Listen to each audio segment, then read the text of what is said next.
எதிர்காலத்தில் தமிழகத்தில் 1 கோடி வாக்காளர்களை வந்து புகுத்துறதுக்கு திட்டம் இருக்கு, அந்த அளவுக்கு இவங்க செய்வாங்க அப்படின்லாம் சொல்றீங்க. இப்போ நடக்கிற பிரச்சனைகள் எல்லாருமே பேசுறாங்க.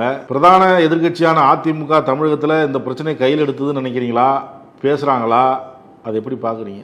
எப்படி பாக்குறோம்னா, எப்படி இந்த எடப்பாடி போன்றவர்கள்லாம் ஒரு நாட்டினுடைய முதலமைச்சரா இருந்தாங்க? அதிகாரம்னா என்ன, ஒரு அரசாங்கம்னா என்னன்னு தெரியுமா? யாரோ வேலைக்கு வச்சு அந்த வேலையில சீட்ல போய் உட்கார வச்சுட்டு, நீ கையெழுத்த போடு, நான் காசை தரேன், தின்னுட்டு போ அப்படின்னு சொல்ற மாதிரி உட்கார்ந்து இருந்த ஆள் தான் இந்த எடப்பாடி. அதனால்தான் நீரவ் மோடியினுடைய கம்பெனிகள் அதானி அம்பானியினுடைய கோபத்துக்கு ஆளாகக்கூடாதுன்னு தூத்துக்குடியில 13 பேரை சுட்ட பொழுது நான் மறுநாள் டிவியை பார்த்து தெரிஞ்சுக்கிட்டேன்னு சொன்னேன் எடப்பாடி. எடப்பாடிக்கு அந்த ஒரு செய்திக்காகவே எவனும் மன்னிக்க மாட்டாங்க. நீ எல்லாம் எதுக்கா முதலமைச்சர் ஆகணும்னு நம்ம கேட்கணும்.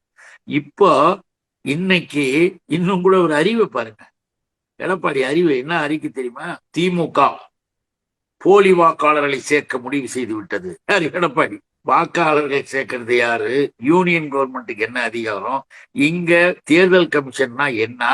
தேர்தல் கமிஷன் செய்யற வேலையில எப்படி வாக்காளர்கள் சேர்க்கறது? இதுக்கும் மாநில அரசுக்கும் என்ன தொடர்பு? மாநில அரசினுடைய அலுவலகத்துல உட்கார்ந்து இருந்தாங்கன்னா மாநில அரசு செய்யுமா, நீ எங்க போற?